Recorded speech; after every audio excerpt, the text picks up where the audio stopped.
పురుషులందు పుణ్య పురుషులు వేరేయా, కంచు మోగునట్లు కనకంబు మోగున, ఇలాంటి పదాలు మన తెలుగు భాషలో ఇంచుమించు అందరికీ తెలిసినవి. ఇలాంటి వాక్యాలు అందరి నోట్లోనూ సందర్భాన్ని బట్టి ఒక సామెతల రూపంలో వచ్చాయి. ఇవన్నీ ఎక్కడి నుంచి వచ్చాయి?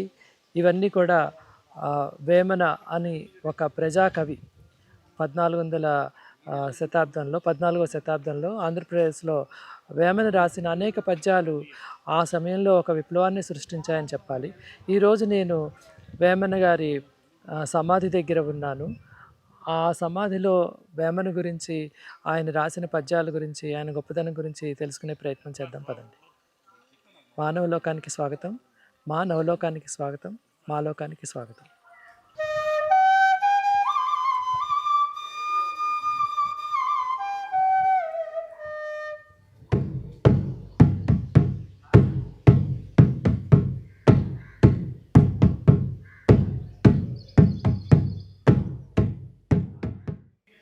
గంగ పారుచుండు కదలని గతితోడ, మురికి కాల్వ పారు మోతతోడ, అధుకుడోర్చునట్లు అధముడోర్వగలేడు, విశ్వదాభిరామ వినురవేమ. కులము గల్గువారు, గోత్రంపు గలవారు, విద్య చేత విర్రవీగువారు, పసిడి గల్గువాని బానిస కొడుకులు, విశ్వదాభిరామ వినురవేమ. ఎంత గొప్పవాళ్ళం అనుకున్నప్పటికీ, ఎంత చదువుతున్నాము, ఎంత విద్వాంసులం అనుకున్నప్పటికీ కూడా వాళ్ళందరూ కూడా ధనవంతులకి బానిసలు అవుతారు, బానిస కొడుకులు అని చాలా నిష్పక్షపాతంగా చెప్పిన యోగి వేమన. పూజ కన్న నెంచ బుద్ధి ప్రధానము, మాట కన్న నెంచ మనసు దృఢము, కులముగన్న మిగిల గుణము ప్రధానము, విశ్వదాభిరామ వినురవేమ. వేమన రాసిన అనేక పద్యాలలో సమాజంలో ఉన్న అనేకమైన సమస్యలని, అసమానతల్ని చాలా స్పష్టంగా బయటపెట్టాడు. కులం అన్నది ప్రాధాన్యం కాదు, గుణం అన్నది ప్రాధాన్యం అన్నది ఈ పద్యంలో తెలుస్తున్నది. కులము కన్నా మిగిలిన గుణము ప్రధానము. ఇలాంటి విషయాలని ఇంచుమించు 500 ఏళ్ల క్రితం చెప్పే ధైర్యము ఉన్న కవులు చాలా అరుదుగా ఉంటారు. మనకి తెలుగు భాషలో కొన్ని సామెతలు చాలా భాషలో భాగమైపోయాయి. అందులో ఒకటి కుక్క తోకపట్టి గోదావరి ఈదడం అన్నది. ఈ సామెతకి ఆధారము వేమన పద్యం అని చెప్పి ఈరోజే నాకు తెలిసింది. ఆలి మాటలు విని అన్నదమ్ముల బాసి వేరుబడెడువాడు వెర్రివాడు, కుక్క తోకపట్టి గోదావరీదున విశ్వదాభిరామ వినురవేమ. పాలసాగరంన పవ్వళించినవాడు గొల్ల ఇండ్ల పాలు కోరనేలా, ఎదుటివాని సొమ్ము ఎల్లవారికి తీపి, విశ్వదాభిరామ వినురవేమ. విష్ణుమూర్తికి పాలకి ఉన్న సంబంధాన్ని చాలా చక్కగా ప్రశ్నించాడు. పాల సముద్రంలో పడుకున్న విష్ణుమూర్తి కృష్ణుడైనప్పుడు గొల్లవాళ్ళ ఇంట్లో చుట్టుపక్కల ఉన్న అందరిళ్ళకి వెళ్ళి పాలను వెన్నను ఎందుకు దొంగిలించాడు అని. దానికి ముఖ్యమైన కారణం ఏంటంటే, మనుషులందరికీ కూడా పక్కింటి వాళ్ళ మీద ఉన్న ధనం కానీ, వాళ్ళ ఉన్న సొమ్ముల మీద కానీ చాలా ఆశ ఉంటుంది, అది ఎక్కువ తీపి అని చెప్పి యోగి వేమన చాలా స్పష్టంగా చెప్తున్నాడు. ఎదుటివారి సొమ్మి ఎల్లవారికి తీపి. కుక్క గోవు కాదు, కుందేలు పులి కాదు, దోమ గజము కాదు, దొడ్డదైన, లోబి దాతగాడు లోకంబు లోపల. తెలుగు సాహిత్యంలో పద్యం అన్నది చాలా విలక్షణమైన ఒక ప్రక్రియ. బహుశా తెలుగు భాషలోనే ఈ పద్యాలు ఉన్నాయి, వేరే భాషలో పద్యాలే లేవంటారు. అయితే పద్యాలు ఎక్కువగా కవులు ప్రకృతి వర్ణించడానికో, లేకపోతే రాజులను వర్ణించడానికో, లేకపోతే దేవతల్ని దేవుల్ని వర్ణించడానికో ఉపయోగించారు. వారందరికీ భిన్నంగా వేమన మాత్రం సమాజంలో ఉండే రకరకాల సమస్యలని, మనుషుల ఆలోచనలో ఉండే పొంతన లేని విషయాలని, మనుషుల ఆలోచనలో ఉండే దుర్మార్గాన్ని, సమాజంలో ఉండే రకరకాల సమస్యలని తన పద్యంలో చాలా చక్కగా, చాలా సున్నితంగా, ఒక మంచి పదాల పొందికతోటి చాలా ధైర్యంగా ఆ విషయాలన్నీ అందరికీ తెలియచేశాడు. అలాంటి వేమన లాంటి కవులు, వేమన లాంటి సంస్కర్తలు మన దేశంలో, మన ఆంధ్ర రాష్ట్రంలో ఉండడం మనందరం చాలా అదృష్టవంతులు అని చెప్పుకోవచ్చు. ఈరోజు నేను వేమన సమాధి పొందిన ఈ గ్రామం దగ్గర ఉన్నాను. ఆంధ్రప్రదేశ్ ప్రభుత్వం వారు ఇక్కడ ఒక చిన్న మ్యూజియంలా దీన్ని ఏర్పాటు చేశారు. యోగి వేమన సమాధిని ఇక్కడ ఒక చిన్న మందిరంలో ఏర్పాటు చేయడంతో పాటు ఆయన రాసిన పద్యాలన్నీ కూడా గోడల మీద ఇలాగ శిలాఫలకాల మీద శాశ్వతంగా ఉండేలాగా ఏర్పాటు చేశారు. ఈరోజు ఇక్కడికి వచ్చి ఈ సాహిత్య సేవలో యోగి వేమన రాసిన పద్యాలని విశ్వదాభిరామ వినురవేమ అన్న ముకుటంతో వచ్చే ఈ పద్యాలు తెలుగు వారందరికీ కూడా ఏదో ఒక పద్యం వచ్చి ఉంటుంది. అలాంటి పద్యాలన్నింటినీ రూపొందించిన వేమన సమాధి దగ్గరికి రావడం ఈరోజు చాలా ఆనందంగా ఉంది. ఈ పద్యాలన్నింటినీ చదువుతూ మీకు నేను తెలుసుకున్న నా ఆనందాన్ని, నేను తెలుసుకున్న కొత్త విషయాల్ని మీకు తెలియజేస్తాను. రండి.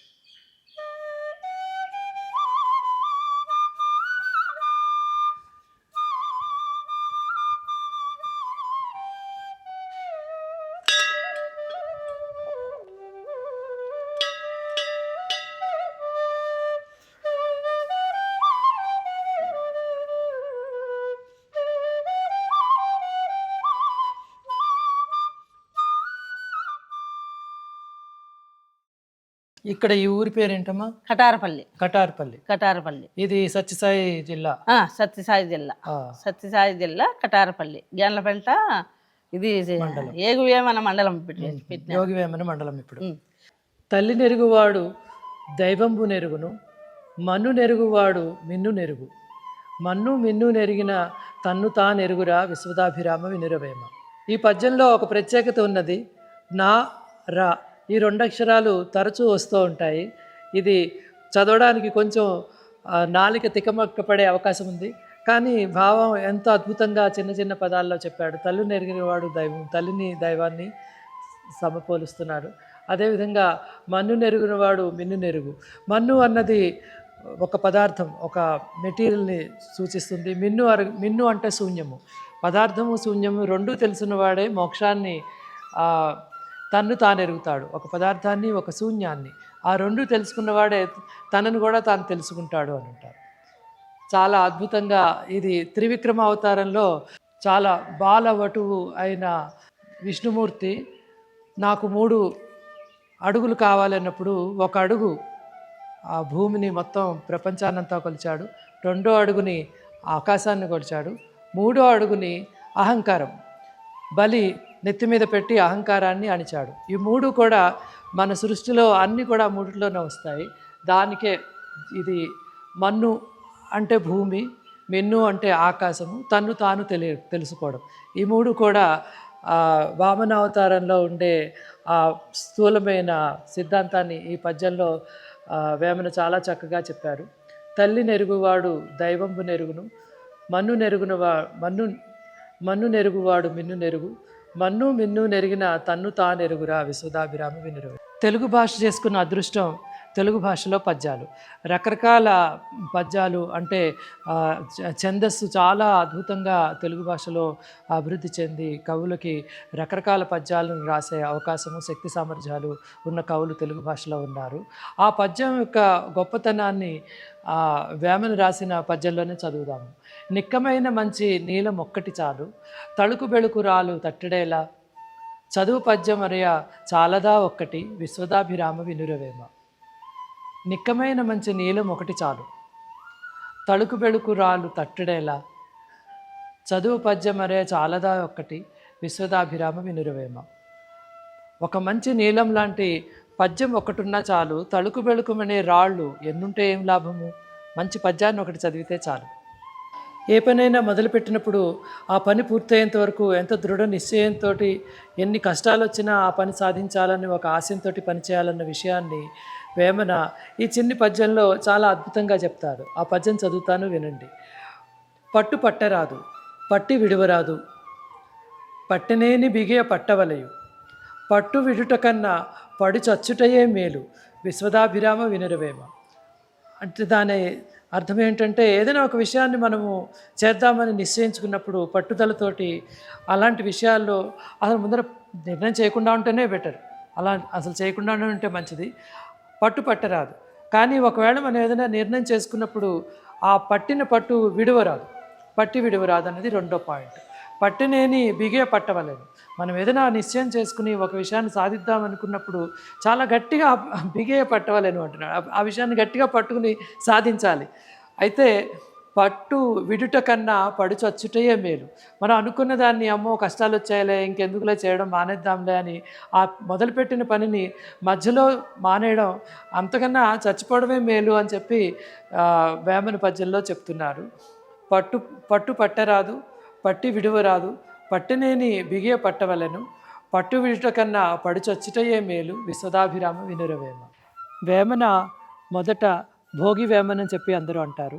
రకరకాలుగా జీవితంలో ఉండే ఆనందాలన్నీ అనుభవిద్దామని చెప్పి ఆయన వేసలతోటి మిత్రులతోటి కాలం గడుపుతూ ఆయనకి ఒకానొక సందర్భంలో ఈ ప్రపంచం గురించి, ఈ ప్రపంచంలో ఉండే సమాజంలో ఉండే రకరకాల లోపాల గురించి, వాటిలో ఉండే విరుద్ధాల గురించి అవగాహన వచ్చి ఒక రకమైన తాత్విక దర్శనమైంది. ఆ తర్వాత ఆయన ఒక రకంగా యోగిగా మారి సమాజంలో ఉండే రకరకాల లోపాల గురించి చాలా పదునైన పద్యాలు, తెలుగు భాషకే వరాలు లాంటి పద్యాలని ఆయన అనేక పద్యాలని రాశారు. అది ఒక సమాజ సేవలాగా సమాజంలో ఒక మార్పు, ఒక రకమైన విప్లవానికి దారితీసే విధంగా పద్యాలన్నీ ఉన్నాయి. అయితే రాను రాను చుట్టుపక్కల ప్రజలందరూ కూడా ఆయన్ని కూడా ఒక దేవుడిగా చేశారు. ఆయనలో ఒక మహానుభావుని చూశారు. ఆయనకి రకరకాల మహిమలు, రకరకాల అద్భుత శక్తులు ఆపాదించారు. ఆయన అనుగ్రహం కోసం ఇక్కడ ప్రతి సంవత్సరం ఉత్సవాలు చేయడము, తర్వాత ఆ జాతరలు చేయడము ఒక పరిపాటిగా మారింది. ఎవరైనా ఒక మహానుభావుడు వచ్చినప్పుడు మనిషి అయినప్పటికీ ఆయనలో దేవుణ్ణి చూడడం మనందరికీ అలవాటు. అదేవిధంగా ఈ చుట్టుపక్కల గ్రామాల వాళ్ళందరూ కూడా ఆయనకి ఉగాది తర్వాత ప్రతి సంవత్సరం ఒక జాతర చేస్తారు. ఆ జాతరలో అమ్మవారికి ఇచ్చిన నైవేద్యాన్ని అందరూ వారి వారి భూమి మీద వేసుకుంటారు.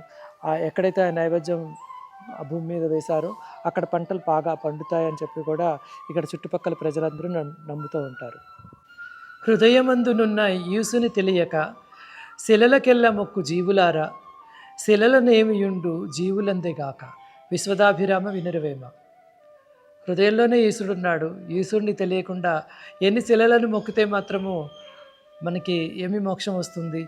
శిలలలోనే ఉన్న జీవుణ్ణి మనలోనే ఉన్న ఈశ్వరుని ఎప్పుడు తెలుసుకుంటాము అన్నది.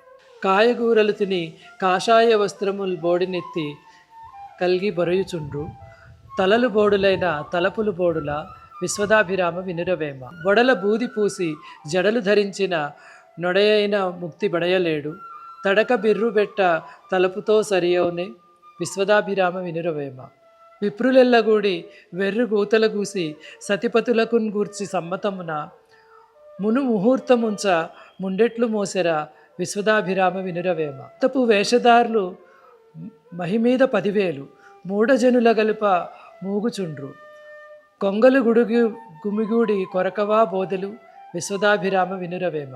వేషభాషలెరిగి కాషాయ వస్త్రములు కట్టినప్పుడే ముక్తి కలుగబోదు, తలలు బోడులైన తలపులు బోడుల, విశ్వదాభిరామ వినురవేమ.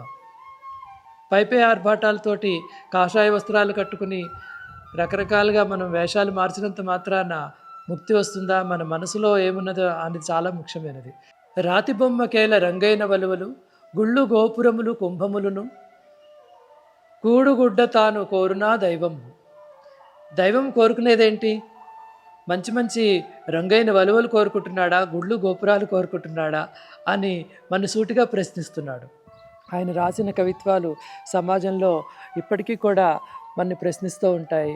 మనుషుల్లో ఉండే రకరకాల స్వార్థం అనండి, ఇంక రకరకాల గుణాలని ఆయన చాలా స్పష్టంగా మనందరికీ అద్దం పెట్టినట్టుగా చూపిస్తూ ఉంటాడు. ఇప్పటికీ మన భాషలో ఆయన రాసిన అనేక పద్యాలు భాషలో భాగమైపోయాయి, మనం మాట్లాడుకునే మాటల్లో భాగమైపోయాయి. ఈ రకంగా ఒక అద్భుతమైన కవితా స్రవంతిని పద్యాల రూపంలో ఆయన మనందరికీ ఇచ్చాడు. ఆయన పద్యాలు తెలుగువారందరూ చదవాలి. ఆయన పద్యాలలో ఉండే సందేశాన్ని అందరూ తెలుసుకుని ఒక సమానత్వం ఉన్న ఒక సమాజం వైపు మనందరం అడుగు వేయాలని చెప్పి ఈ వేమన పద్యాలు చదివిన అందరికీ కూడా ప్రతి క్షణం తెలుస్తూ ఉంటుంది.